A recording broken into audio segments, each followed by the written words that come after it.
Du kennst dieses Gefühl. Du schaust auf dein Konto und es ist weniger drauf als gedacht. Nicht dramatisch weniger, nie wirklich dramatisch, nur weniger als die Zahl, die du im Kopf hattest.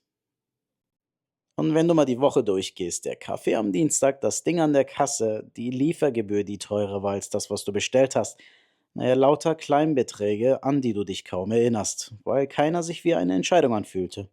Dieses Nichts hat eine Zahl. Bei den meisten Menschen sind es ungefähr 5 Euro am Tag. Nicht 50, nicht 500, 5. Der Betrag, der dein Konto verlässt, ohne dass du auch nur eine Sekunde zögerst. Und jetzt zeige ich dir, was diese 5 Euro wert sind, wenn du sie nicht ausgibst, sondern umleitest. 40 Jahre lang in den ganzen Aktienmarkt. Die Antwort sind fast 400.000 Euro. Anders gesagt, wer diese 5 Euro heute ausgibt, verzichtet, ohne es je zu merken, auf ein kleines Vermögen. Und den größten Teil davon hätte er nicht mal selbst eingezahlt. Das ist kein Trick, das ist Mathematik und fast niemand nutzt sie. Das hier sind zwei Leben, dieselbe Person, dieselben 5 Euro. Naja, eine einzige Entscheidung bedeutet schon einen großen Unterschied. Lass uns sie nebeneinander durch die Zeit schicken. Triff Paul A. Er gibt seine 5 Euro jeden Tag aus. Kaffee, Snack, ein Impulskauf an der Kasse. Kleinkram fühlt sich nach nichts an. Und triff Paul B. Gleicher Job, gleiches Gehalt, gleiche 5 Euro. Nur legt er sie jeden Tag in einen breiten Aktienindexfonds. Langweilig, unsichtbar. Kein Zaubertrick, kein Geheimtipp, kein Risikowettspiel. Nur 5 Euro jeden einzelnen Tag in den ganzen Markt und dann warten. Beide merken jahrelang fast keinen Unterschied. Genau hier steigen die meisten Menschen aus. Sie sehen die ersten Zahlen und halten sie für Zeitverschwendung. Schauen wir, ob sie recht haben. Nach einem Jahr hat Paul B. 1.800 Euro eingezahlt. Sein Depot steht bei rund 1.900 Euro. 100 Euro Gewinn in einem ganzen Jahr. Dafür jeden Tag verzichtet? Paul A. lacht. Er hatte 365 leckere Kaffees. Und ehrlich, auf dieser Stufe hat Paul A. den besseren Deal. Das ist die Falle. Die ersten Jahre fühlen sich an wie Verlieren. Aber die wichtigste Zahl aus diesem ersten Jahr steht nicht im Depot. Es ist eine andere. Null. So oft ist Paul B.'s Leben zusammengebrochen, weil ihm die 5 Euro am Tag gefehlt haben. Die Miete kam trotzdem rein. Was er dringend gebraucht hätte, hat sich nie gezeigt oder fand das Geld woanders, so wie echte Notwendigkeiten das immer tun. Er hat 365 Mal verzichtet und kein einziges Mal ist etwas eingestürzt. Diese Erfahrung steht in keiner Tabelle. Aber sie ist der eigentliche Gewinn von Jahr eins, der lebende Beweis, dass dein Leben nie von 5 Euro abhing. Und jetzt halt diesen einen Gedanken fest, während wir die Zeit vorspulen. Die nächsten Jahre sehen unspektakulär aus. Langweilig, fast enttäuschend, aber irgendwo vor Jahr 20 passiert etwas, das alles kippt. Ab da verdient Paul B.'s Geld mehr, als er je selbst je einzahlt.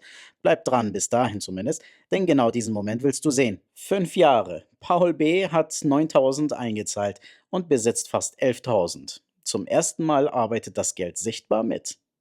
Noch kein Reichtum, aber etwas hat sich verschoben. Ein Teil seines Gewinns stammt nicht mehr aus seiner Tasche, sondern aus dem Geld selbst. Der Schneeball beginnt zu rollen. Irgendwann in diesen Jahren passiert etwas, vor dem die meisten davonlaufen. Der Markt fällt. Plötzlich steht weniger im Depot als letzten Monat, obwohl Paul jeden Tag eingezahlt hat. Das tut weh. Genau hier verkaufen die Panischen aber auch alles. Paul B. verkauft nicht. Er zahlt weiter seine 5 Euro, denn ein Sparplan verhandelt nicht mit der Angst. Und das Verrückte, während die Kurse unten sind, kauft er für dasselbe Geld mehr Anteile. Er kauft im Schlussverkauf, ohne es zu merken. Fällt der Markt, ist das für den, der stur weiterspart, kein Verlust, sondern Rabatt. 10 Jahre. Eingezahlt 18.000. Und im Depot 26.000. 8.000 sind einfach entstanden. Und Paul A. hat in den 10 Jahren rund 8.000 Euro in Kaffee und Kleinkram verwandelt. Getrunken, gegessen, vergessen. Er hat exakt nichts davon übrig.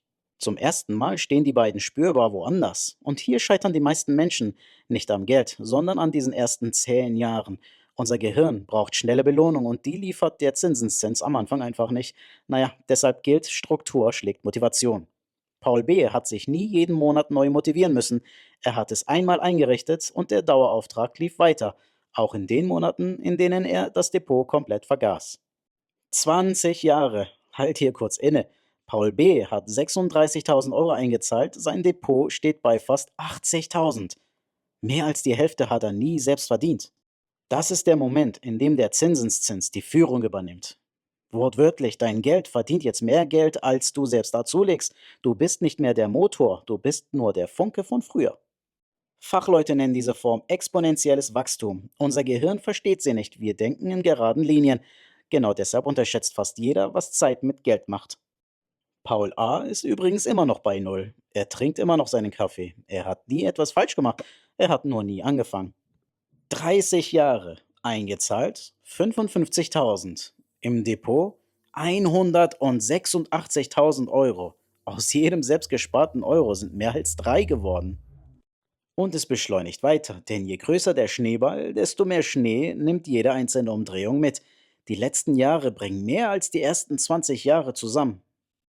Paul A. hat in 30 Jahren rund 55.000 Euro ausgegeben, dieselbe Summe, die Paul B. eingezahlt hat. Der einzige Unterschied, Paul B.'s Geld ist geblieben und gewachsen. 40 Jahre. Paul B. hat insgesamt 73.000 Euro eingezahlt, 5 Euro am Tag. Naja, ein Leben lang. Sein Depot steht bei fast 400.000 Euro. Und jetzt die Zahl, um die es in diesem ganzen Video wirklich geht. Nicht die 400.000 Euro, sondern das hier. Eingezahlt hat Paul nur 73.000 Euro. Den Rest, rund 327.000 Euro, hat das Geld komplett allein verdient, während er schlief, arbeitete und lebte. 73.000 rein, 400.000 Euro raus. Naja, für jeden einzelnen Euro, den Paul gespart hat, hat der Markt mehr als 4 weitere obendrauf gelegt. Geschenkt, einzig fürs Dranbleiben. Damit du diese Zahl einordnen kannst, das mittlere Vermögen eines Erwachsenen in Deutschland liegt bei rund 60.000 Euro. Paul B. steht am Ende bei fast dem Siebenfachen davon. Nicht, weil er mehr verdient hätte als die Menschen um ihn herum, sondern weil er Geld, das ohnehin lautlos sein Konto verließ, eine Richtung gegeben hat. Er hat nie viel verdient, nie spekuliert, nie auf den richtigen Coin oder die richtige Aktie gewettet. Er hat nur eine winzige Gewohnheit 40 Jahre lang nicht abgebrochen. Und Paul A. sitzt mit demselben Kaffeebecher da wie vor 40 Jahren. Die Becher waren gut, aber sie sind alle leer. Es war nie das Geld, das den Unterschied gemacht hat. Es war die Zeit. Und jetzt der Teil, der wirklich wehtut oder befreit, je nachdem, wie alt du bist. Der wertvollste Faktor in dieser ganzen Rechnung war nie der Betrag. Es waren die Jahre. Hätte Paul B. nicht mit 20, sondern erst mit 30 angefangen, hätte er am Ende nicht 400.000 Euro, sondern nur die Hälfte. 10 verlorene Jahre kosten ihn mehr als die Hälfte des Ergebnisses. Nicht weil 10 Jahre Einzahlung fehlen, sondern weil die wertvollsten Jahre die letzten Jahre sind, die, in denen der Schneeball am größten ist. Wer spät anfängt, verpasst genau die. Das ist die unbequeme Wahrheit über Geld, die in keiner Werbung steht. Der beste Zeitpunkt anzufangen war vor 20 Jahren. Der zweitbeste ist heute. Jeder Tag, den du wartest, ist ein Tag, den der Zinseszins nicht für dich arbeiten kann. Und nein, es müssen nicht 5 Euro sein, es können 3 Euro sein. Oder 10. Die Zahl ist nicht der Punkt. Der Punkt ist, dass du überhaupt anfängst und nicht mehr aufhörst. Denn das eigentliche Geheimnis ist kein Geheimnis. Es ist nur langweilig. Es ist langweilig und verkauft sich schlecht. Deshalb hörst du überall nur von schnellen Gewinn und fast nie von dem einen Hebel, der wirklich funktioniert. Zeit, mal Geduld. Die 5 Euro von heute sind nicht 5 Euro. Sie sind mit 40 Jahren Zeit in dieser Beispielrechnung fast 80 Euro von morgen. Jedes Mal, wenn du sie ausgibst, gibst du nicht den Kaffee aus. Du gibst die 80 Euro aus, die er hätte werden können. Versteh mich nicht falsch, das soll dir den Kaffee nicht madig machen. Nein, nein, trink ihn, aber wisse, was du in der Hand hältst. Nicht nur ein Getränk, sondern eine Entscheidung, die sich 40 Jahre lang verzinst. In die eine oder die andere Richtung. Auf welcher Seite stehst du gerade? Bei Paul A. oder bei Paul B.?